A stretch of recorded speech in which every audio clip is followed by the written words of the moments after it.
আতিউল্লাহ, আমি আল্লাহরে মানো, ওয়াতুর রাসূলা, আমার রাসূলকে মানো, ওয়া উলিল আমরি মিনকুম, উলিল আমরদেরকে মানো, আমার উলিল আমর যারা আছে এদেরকে মানো। তাহলে কয়জনকে মানতে হবে? উলিল আমর, আল্লাহ রাসূল এবং আল্লাহ। কেন মানবেন? কি কারণে মানতে হবে? আল্লাহর অনুগত, রাসূলের অনুগত যদি আমরা করি, আমরা যদি মুসলিম হই, আল্লাহকে আল্লাহ বলে যদি স্বীকৃতি দেই, রাসূলকে রাসূল হিসাবে যদি আমরা গ্রহণ করি, তাহলে আল্লাহর কোরআনের হুকুম আমাদের কি করতে হবে? মানতে হবে। তা আল্লাহ কোরআনে বলতেছেন আতিউল্লাহ আতিউর রাসূলা ওয়া উলিল আমরি মিনকুম, আমি আল্লাহকে মানো, আমার রাসূলকে মানো এবং আমার উলিল আমরদেরকে মানো। এখানে তিনটা বিষয়, আল্লাহকে মানতে বলছে, রাসূলকে মানতে বলছে এবং উলিল আমরদেরকে মানতে বলছে। তাই আল্লাহ তো আমরা চিনি, কাকে মানতে হবে, তাই না? আল্লাহর হুকুম আহকাম, আল্লাহর সব কিছু আমাদের কী করতে হবে? গর্দান পেতে মেনে নিতে হবে, যেটা তাসলিমের নূর, তাসলিম আতশের নূর। তাহলে এবং আমার রাসূলকে মানো, রাসূলকে মানতে হবে না? মাইয়াতুর রাসূলা ফাকাদ আতাল্লাহ, যে রাসূলকে ইতাআত করলো, রাসূলের অনুকরণ অনুসরণ করলো, সেজন্য আল্লাহ অনুকরণ অনুসরণ করলো। কারণ উলিল আমর কি, এটা নিয়ে প্রশ্ন নাকি? উলিল আমর বলতে যে সরাসরি আল্লাহ ওলিদেরকে বুঝাইছে এমন কিন্তু না, তাফসীর বিভিন্নভাবে করছে। এখন যারা শরীয়তের আলেম যারা, বা আল্লাহ রাসূলের জামানা থেকে আল্লাহ রাসূল, আল্লাহরে মানছি, আল্লাহ রাসূলকে মানছি, যখন রাসূল ছিল তখন রাসূলকে মানি না আমরা, বা সাহাবারা মানছে আর কি। এরপরে রাসূল যখন চলে গেছে, তা আমিরুল মুমিনিন কারা ছিলেন? খুলাফায়ে রাশিদিন, তাদেরকে মানছে। ইসলামিক খেলাফত যেখানে প্রতিষ্ঠিত থাকবে, সে অনুযায়ী উলিল আমর হচ্ছে দেশের প্রধান, দেশ যে চালাবে, ওই অঞ্চল যে চালাবে, সেই অঞ্চলের যে প্রধান, তাকে কি বলা হয়? উলিল আমর বলা হয়। কিন্তু আমাদের দেশের উলিল আমর যদি আমরা মানি, জান্নাতে যাবো না জাহান্নামে যাবো? বলেন দেখি। আরও অনেক মুসলিম কান্ট্রি আছে, যদি তার উলিল আমর হিসেবে যদি এই দেশের প্রধানকে আমরা গ্রহণ করি, বা মুরাদ যদি আমরা এই উলিল আমর দেশের প্রধানকে মানি, তাহলে আমরা কি জান্নাতে যেতে পারবো? সম্ভব না। এছাড়া আরও যত দেশ আছে, তবে হ্যাঁ, যেখানে ইসলামিক খেলাফত প্রতিষ্ঠিত, শরীয়ত অনুযায়ী দেশ চলে, সে অনুযায়ী দেশের প্রধান যে থাকবে তাকে মানতে হবে। যেরকম জানাজার নামাজ আমরা পড়াই না, জানাজার নামাজ পড়ানোর হক হচ্ছে অঞ্চলের যে চেয়ারম্যান বলেন বা যে প্রধান থাকে, বা একটা ইউনিয়ন, জেলা বলেন, উপজেলা বলেন, সে পড়াবে। কিন্তু আমাদের দেশের যারা চেয়ারম্যান আছে, এমপি আছে, ভাই আছে, এদের জানাজার নামাজ দিলে মানে যাও একটু মনে করেন যে জান্নাতে যাইতো, সেটাও হবে না। তাহলে কি মানা যাবে? তাহলে এরপরে কিবার করলাম, এই কারণে বললো যে না, এখানে নেতা তারা মোরাদ হয়েছে কাকে? যে মসজিদ ইমাম মানে তো কি নেতা না? ইমাম বলতে কি নেতা, কিন্তু নেতার আমরা গোলাম বানায় রাখি, নেতার আমরা কি বানায় রাখি? গোলাম বানায় রাখি। মসজিদের ইমাম সে সই মহল্লা সকলের নেতা, সে সকলের ইমাম সে। তাহলে এই নেতারে আমরা কি বানায় রাখি? গোলাম বানায় রাখি। মসজিদ পরিষ্কার হলো না কেন? আচ্ছা, যার দিকে যাবো। তাহলে তখন তার মাসাল আসবে কি, যে মসজিদের ইমাম সাফ করাবে। যদি সরকার প্রতিনিধি বা দেশের প্রধান, তাদের প্রতিনিধি যদি কেউ আসে, তাহলে সে পড়াবে। এরপর মসজিদের ইমাম, এছাড়া যদি মৃত ব্যক্তি যদি ওসিয়ত করে যায়, তাহলে কি ওটা ওয়াজিব, ওটা মানতে হবে। সন্তান আছে, আরও যারা আছে তারা পড়াবে। তো এরকম করে এখন যদি আমরা কোরআন ও হাদিসের ফর্মুলা যদি আমাদের দেশে প্রয়োগ করি, পরিবেশে মিলে না। উলিল আমর বলতে দেশের প্রধান, যে যিনি আমাদের আমির, আমিরুল মুমিনিন, যেরকম আল্লাহ রাসূল চলে যাওয়ার পরে আবু বকর সিদ্দিক রাদিয়াল্লাহু তাআলা ছিল, তাই না?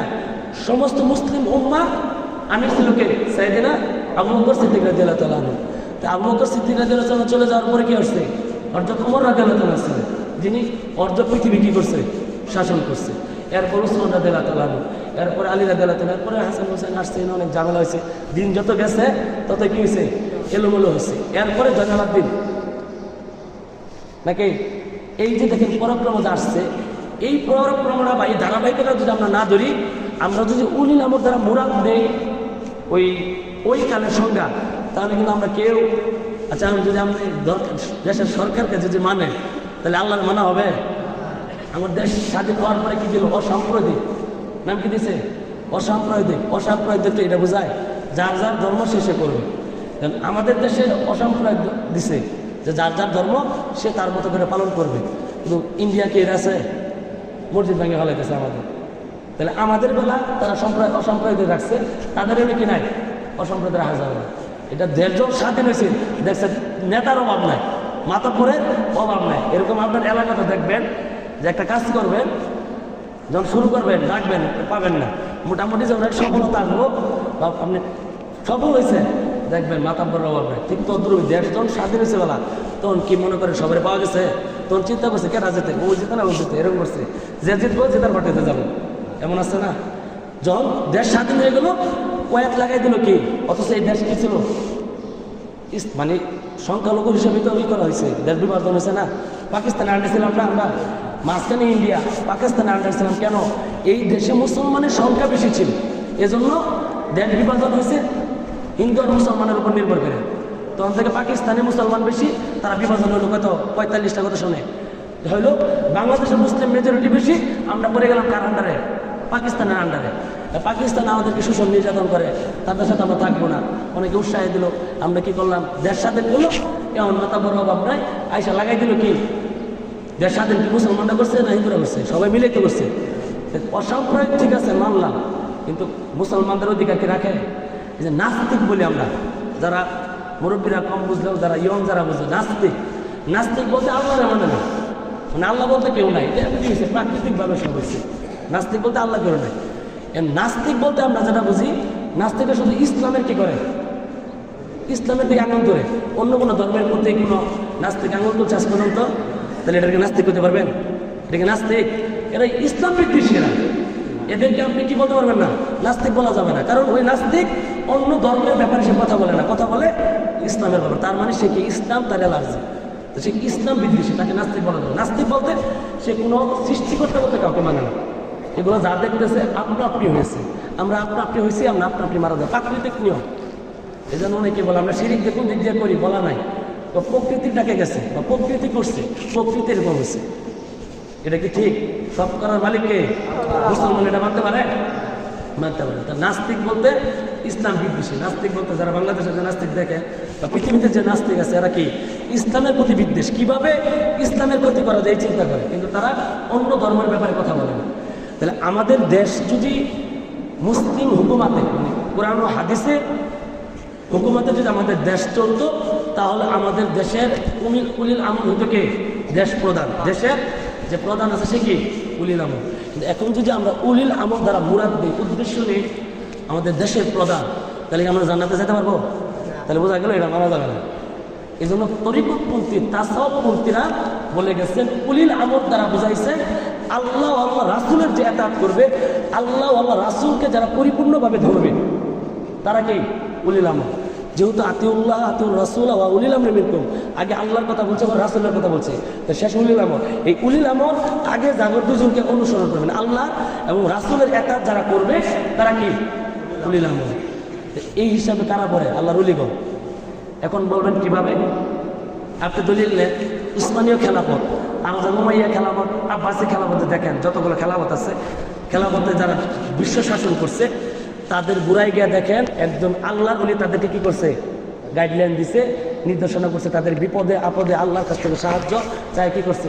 বিশেষ করে উসমানীয় খেলাফতের কথা খেয়াল করে দেখেন,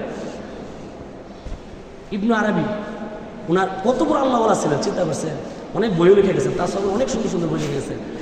ওই দ্বারা কি যার দ্বারা কি এই উসমানীয় খেলাফত প্রতিষ্ঠিত হয়েছে। এরকম করে আরো অনেক অলি আল্লাহ ছিলেন, তারা কি করছে এই খেলাফতকে কি করছে, তারা সাপোর্ট করছে এবং কোরআন হাদিসের তারা নির্যাস তাদেরকে দিচ্ছে, তাদেরকে পথ দেখাইছে যে এভাবে দেশ পরিচালনা করে। এখন আরো যারা জানেন সালাউদ্দিন আইয়ুবী রহমতুল্লাহ আলাইহি, যিনি বাইতুল মুকাদ্দাস কি করছিলেন, জয় করছিলেন, উনি কিন্তু একজন আল্লাহর ওলি ছিলেন, বিরাট বড় আল্লাহর ওলি ছিলেন। তাহলে উলিল আমর তো তারাই নাকি সংজ্ঞা হিসাবে উলিল আমর তারা যারা আল্লাহ আল্লাহ রাসূলকে কি করবে, পরিপূর্ণভাবে গ্রহণ করবে, কোরআন এবং হাদিসকে মানবে, তারা কি উলিল আমর। তাহলে আল্লাহর উলিগণ কি এর বাইরে? এখানে তাসাউফপন্থী যারা তারা কি বলছে উলিল আমর বলতে আল্লাহর উলিগণ, তাসাউফ উলিল আমর বলতে কারা? আল্লাহর উলিগণ। আপনি ইতিহাস পড়ে দেখেন, মুসলিম ইতিহাস পড়ে দেখেন, প্রত্যেকটা ইতিহাসের মানে শতাব্দীর মধ্যে দেখবেন একজন আল্লাহর ওলি, একজন বুজুর্গ ব্যক্তি, আল্লাহর মাহবুব বান্দা সংস্পর্শ ছাড়া কেউ রাষ্ট্র পরিচালনা করতে পারছে না। যতগুলো রাষ্ট্র দেখেন একজন আল্লাহর অলির সংস্পর্শ ছাড়া কেউ রাষ্ট্র চালাইছে না। তাহলে বোঝা গেল উলিল আমর দ্বারা আল্লাহর অলিগণ উদ্দেশ্য।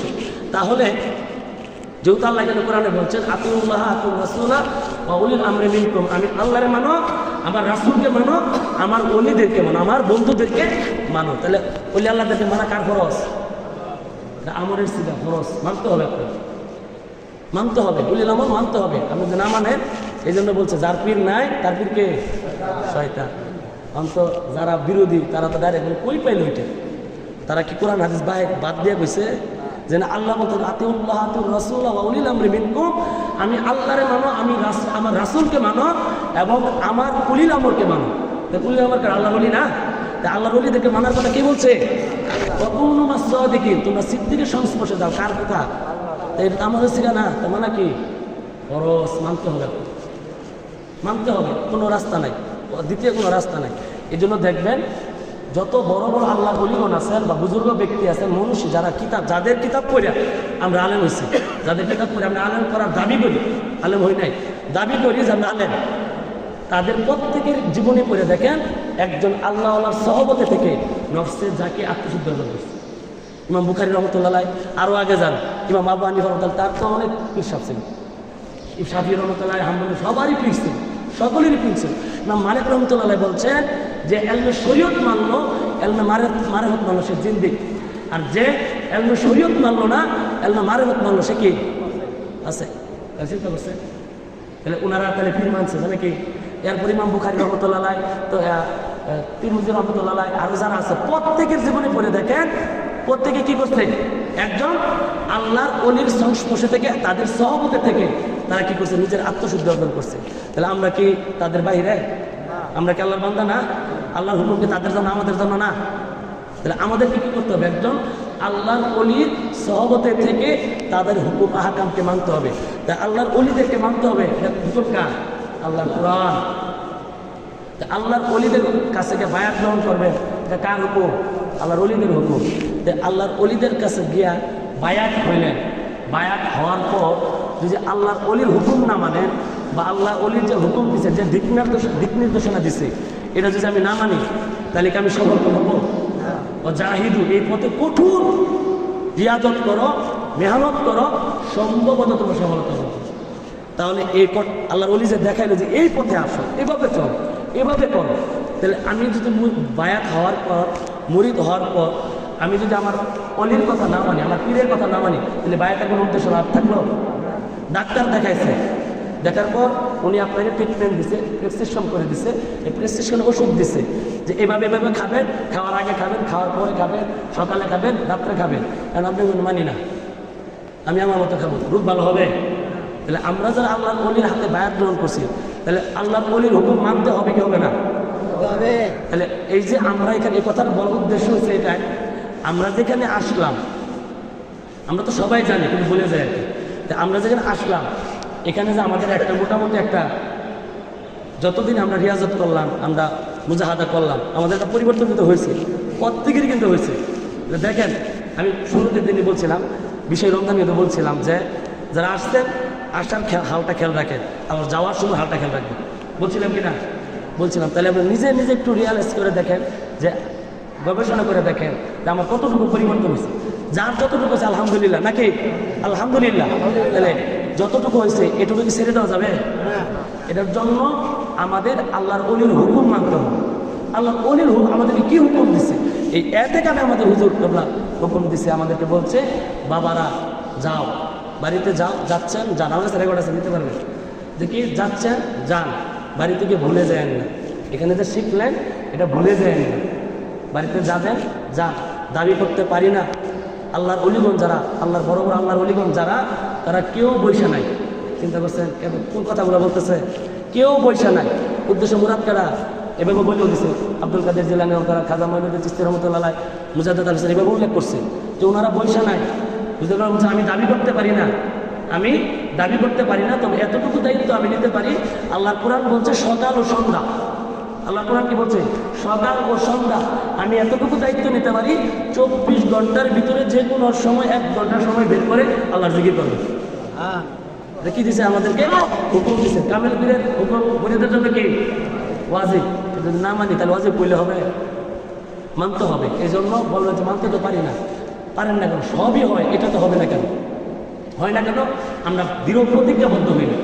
বায়াত হওয়া মানে কি? প্রতিজ্ঞাবদ্ধ হওয়া। আজ থেকে আর গুনাহ করবো না, আজ থেকে আর হুজুরের হুকুমের বাইরে যাবো না। যেভাবে আপনি বায়াত গ্রহণ করেন, তাহলে আমি বায়াত গ্রহণ করার অর্থ হচ্ছে হুজুর যেভাবে আমাকে দিক নির্দেশনা দেবে আমি সেভাবেই চলব, আমি সেভাবেই চলবো, এর বাহিরে আমি যাবো না। হুজুর কেবল হুজুরা বলছেন 24 ঘন্টার ভিতরে 1 ঘন্টা সময় বার করে আল্লাহর জিকির করেন। কোরআনের হুকুম রাব্বাকা ফি নাফসিকা, সকাল ও সন্ধ্যা। আবার অন্য জায়গায় আছে কিন্তু ফাইজা কাদাইতুমুস সালাতা ফাযকুরুল্লাহা কিয়ামান ওয়া কুউদান ওয়া আলা জুনুবিহিম, যখন তোমরা নামাজ আদায় করো দাঁড়ানো বসায় শায়িত সর্ব হালতে আমি আল্লাহ নামের জিকির করো। দেখবেন আমাদের আহমদের তরিকার প্রথমে লেখা আছে 5 আন 5 জিকির। রাস্তাতে হাঁটে যেতেছেন, কেউ নাই, জিকির করতে করতে যান। ডান কাটতেছেন, মুখ দিয়ে কি ডান কাটেন? জিকির করতে করতে কাটেন, কাটা যাবে কিনা? কাটা যাবে। আপনি গাড়ি চালাইতেছেন, জিকির করতে করতে গাড়ি চালান, যতক্ষণ পারেন করতে থাকেন। রাস্তাতে হাঁটতেছেন, যেখানে থাকেন জিকিরটা যেন চালু রাখি। এই হালটা আমার থাকবে। যখন গিয়ে ভুলে যাব, আমাদেরকে ঈদই তো নষ্ট করে দিচ্ছে। আমাদের গিয়ে মার্কেট টার্কেট বেড়াও, ওই বাড়িতে যাও, ওই বাড়িতে মেয়ের বাড়িতে যাও, ওই শ্বশুর বাড়িতে বেড়াইতে যাও, এই গিয়ে শেষ। এই যে 5-7 দিন চলে যায়, এই শয়তান আমাদেরকে ধরে। মানে এই জায়গা থেকে যেটা মনে করেন একটা আগ্রহ নিয়ে যায়, পরে ঈদে আমাদের কী করে দেয়? এই বেড়ানো, ঈদ তো না, ঈদ তো আমরা করি, কিন্তু যখন এই বেড়ানো এখানে সেখানে যাওয়া আমাদের কি করে রুটিন নষ্ট করে দেয়। আল্লাহ ওলি বলছেন 24 ঘন্টার ভিতরে 1টা ঘন্টার সময় বের করে কার জন্য? আল্লাহর জন্য। পারবো কিনা আমরা? আল্লাহ ওলি বলছেন বাবারা পায়ে হাত দিয়ে বলি, গুরুত্ব দেওয়ার জন্য বলছি। বাবা পায়ে হাত দিয়ে বলি 24 ঘন্টার ভিতরে 1 ঘন্টা সময় বের করা আল্লাহর জিকির করবা। এশার বাদ শরীফ কখনো ছাড়বা না, ফজর বাদ শরীফ কখনো ছাড়বা না। 3টা আমল আমাদের জন্য। 3 বেলা খাওয়া জন্য আমাদের কি আবশ্যক? এই 3টা আমল আমাদের জন্য কি আবশ্যক। যে ব্যক্তি হুজুর কেবলারে মানে, হুজুর কেবলারে মুরব্বি হিসাবে মানে, তার জন্য কি এই আমল ও আবশ্যক, অবশ্যই আমল করতে হবে। এনে কোনো কাজ ছাড় না। যেহেতু হুজুর কেবলা বলছে বাবারা পায়ে হাত দিয়ে, আমরা কার পায়ে হাত ধরে কত মুছে করি? হুজুর কেবলা করি, পেশা কেবলা করি, আগে করছি, তাই না? তাহলে ওই পীর, ওই হুজুর আমারে বলতে, আমার পীর আমারে বলতেছে পায়ে হাত দিয়ে বলি। এটা কি গুরুত্ব দেওয়ার জন্য বলছে না? তো গুরুত্ব দাও নেই গেছে। আমরা বলছি হুজুর গুরুত্ব দেখে আমি দিতাম না, এমন হয়ে গেছে না? এই যে কিছু কিছু ব্যক্তি আছে দেখবেন গ্রামে এরকম হয়, বন্ধের মধ্যে পায়খানা করে না? মানে মানুষ যাবে রাস্তার পাশে পায়খানা করছে, চোখ বন্ধ করে সে পায়খানা করা শুরু করে দেয়। আর সামনে তো মানুষ যায়, কোনো সমস্যা নেই, হ্যাঁ তো কারো দেখতেছে না, কথাটা বুঝছে? তো আমরা যদি এরকম আমার হাল হয়, দেখো হুজুর যত গুরুত্ব দেখ, আমি মানতাম না, তাহলে কি হবে? উনি কি করছে, বাতের মানে ধান খেতের আইলে বসে মনে করেন, বা রাস্তার পাশে বসে, বা খাল পাড়ের পাশে বসে পায়খানা করতে বসছে।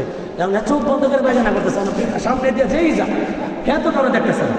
আপনি দেখেন সমস্যা কি? অত কারো দেখতেছে না, এরও বলে চলবে? হুজুর কেবলা বলছে যে কি 3টা আমল আমাদের জন্য জিকির আজগার। আমরা দেখছি, বিশেষ করে আমার আব্বার আমি দেখছি, এই যে বলছি এখানে যদি আপনাদের সন্তানদেরকে যদি নিয়ে আসেন, বাপ কি জিনিস এখান থেকে বুঝবেন।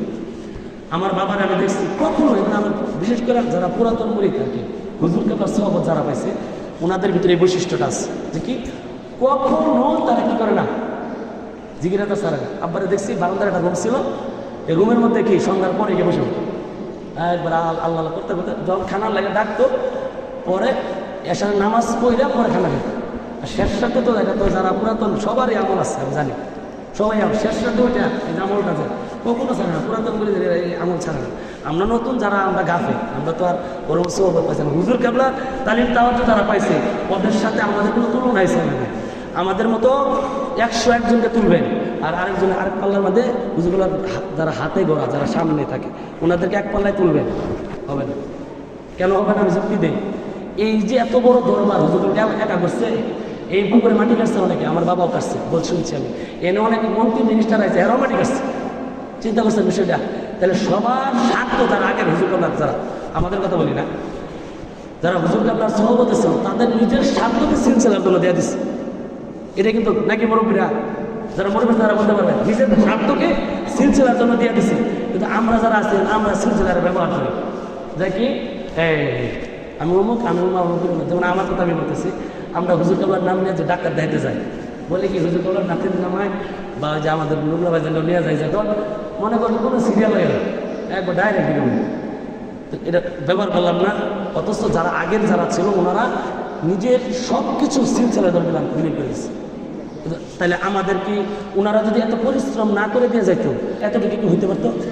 আমার আব্বার কাছে আমি শুনছি যখন মাটি কাটছে এখানে বলে যে কোনাটা ধরুন মসজিদ ছিল, পুরাতন যারা বলতে পারবেন, আমি শোনা কথা আর কি, আমি তো দেখি নাই। এই কোনাতে কি ছিল, এই যে জায়গাটাতে মসজিদ ছিল, টিঙের চাপড়া ছিল বলে, এটা ভালো ছিল, ভালো তোলা ছিল, সারাদিন মাটি কাটছে। আব্বা আমারে বলছে সারাদিন মাটি কাটছে, সন্ধ্যার হুজুর গলা তালিম দিচ্ছে, এখন তো তোমরা গিয়া মানে পানি হচ্ছে ডাল খাওয়া বেশি, এটা কইছে আমার। এখন তো ডালের মধ্যে তাকালে দেখা ডাল বেশি পানি কম, তাই কি না? আমি কি ভুল বলতেছি? এমন যে খানা খা, কিন্তু হুজুরগুলো কইছে, আব্বা বলছে আগে যে করছিল ডাল ছিল তো পুরা ভেক্সিল গেছিল পানি, মানে ওটা দিয়ে খায়া কি করছে মাটি কাটছে। আর এসে পানি করছে জিজ্ঞাসা হয়েছে, বৃষ্টি পড়ছে, বৃষ্টির মধ্যে বালুর মধ্যে কিন্তু ঘেরে যায় মানুষ, নিজ দিকে জায়গায় পড়ি, তো কোমর পর্যন্ত ঘেরে গেছে, একটা মানুষ উঠে, একটা মানুষ উঠে নাই। আর আমরা যদি একটু পরিশ্রম করে দোয়াটা লাগাই যান আসি, 3 দিন রেস্ট নেব, তারপরে জিজ্ঞাসা চিন্তা করছে। তাহলে এটা কেন বললাম যে যারা পুরাতন তাদের সাথে আমাদের কোনো তুলনায় ছিল না, তাদের সাথে আমাদের কোনো তুলনায় ছিল না। চিন্তা করছেন সারাদিন মাটি কাটার উপর এনে মাটির ব্যাপারে জিজ্ঞাসা হইতেছে, হ্যাঁ বৃষ্টি হইতেছে, মাটি পর্যন্ত কোমর পর্যন্ত ভালো নিচে ঘেরে গেছে বৃষ্টিতে, তাও তালিম চলতেছে, একটা লোক উঠছে না। খালি একটু চিন্তা করেন হালটা কেমন হয়েছিল তাহলে, আমরা কি ওটা ধারে কাছে যেতে পারছি? ওই যে দাদা সেখান দাদা ওই দিন কালকে ওই দিন বললো যাতে তালিম কি হয়, তালিম তো ভালো হইতেছে না। আমি বলছি আমি তালিমের তুলনায় আমাদের কিছুই নাই। দেখেন ওই হুজুর কেবলা রহমতুল্লাহ আমাদেরকে বলে গেছে 3টা আমলকে আমাদের করতে হবে।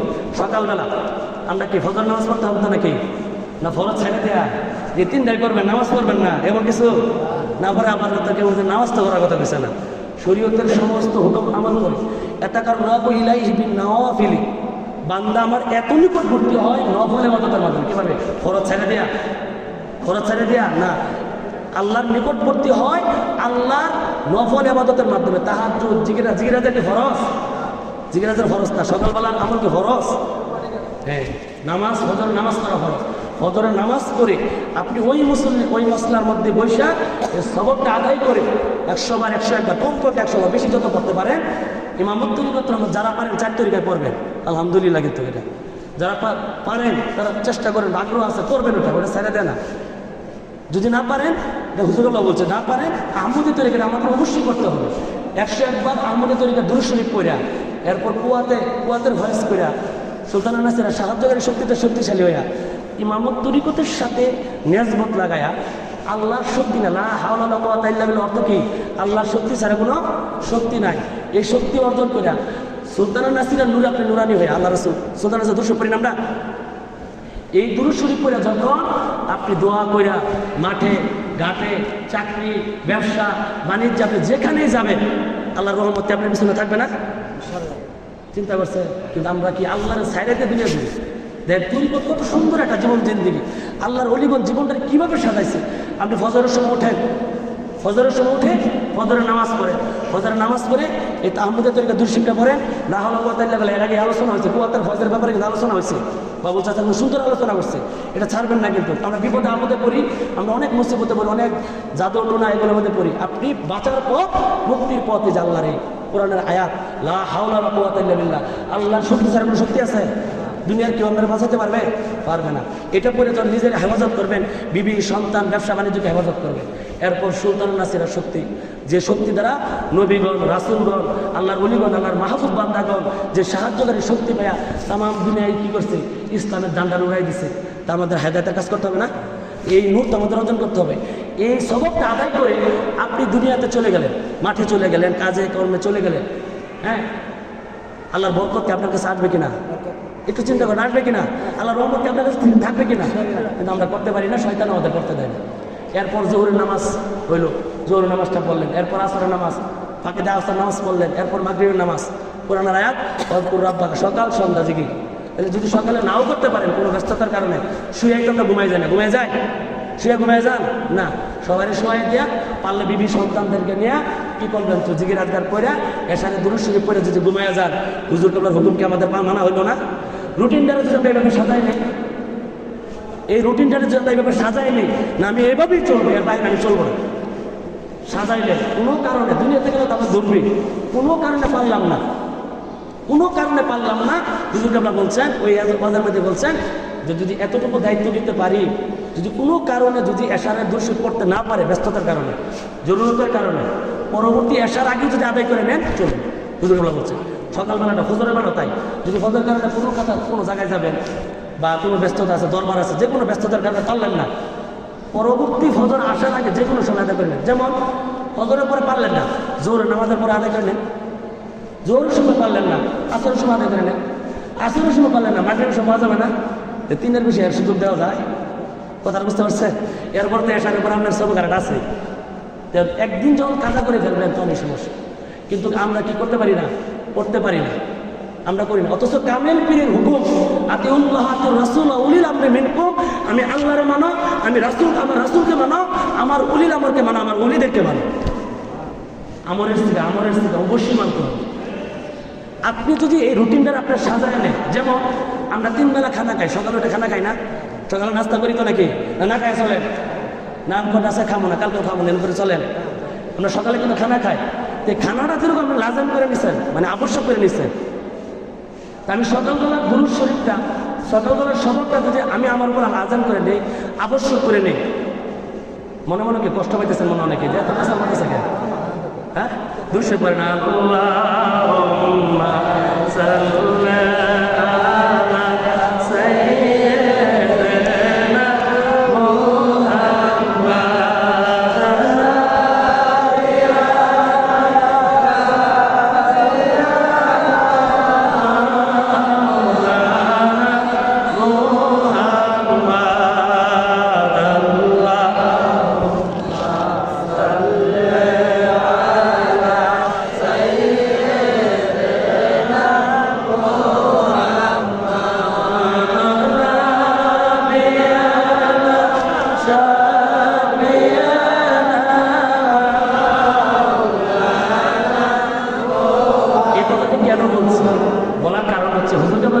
বাবারা আসো বসো খাও, কোনো দাবি নাই। দাবি কি? তোমরা আল্লাহর ওলি হবে।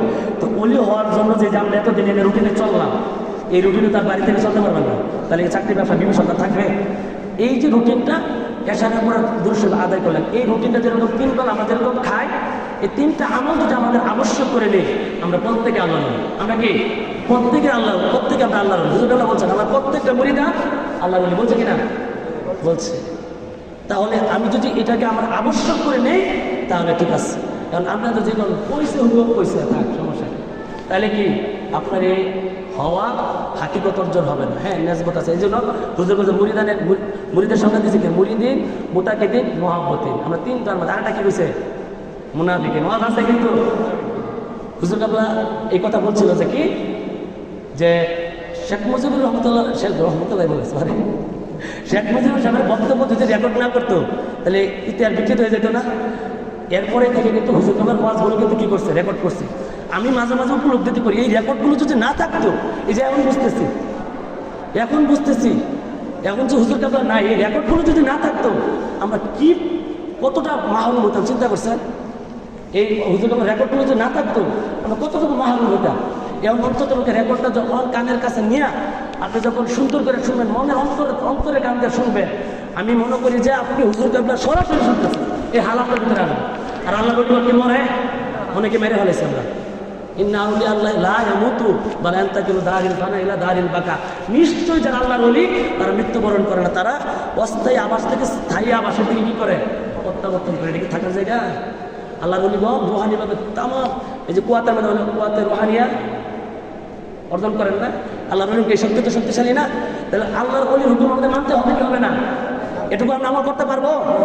এই যে হুজুর কাবলাতে 3টা দিচ্ছে, বাবারা পায়ে হাত দিয়ে বলি 24 ঘন্টার ভিতরে 1 ঘন্টা জিকির আজকার, এশার বাদ দুরূদ শরীফ, ফজর বারের দুরূদ শরীফ, এটা যদি লাজম করে নেন আমি মনে করি না কেউ এটা থেকে মাহরুম হবে। আমরা লাজম করে নিতে পারি না, এটাই যে সমস্যা।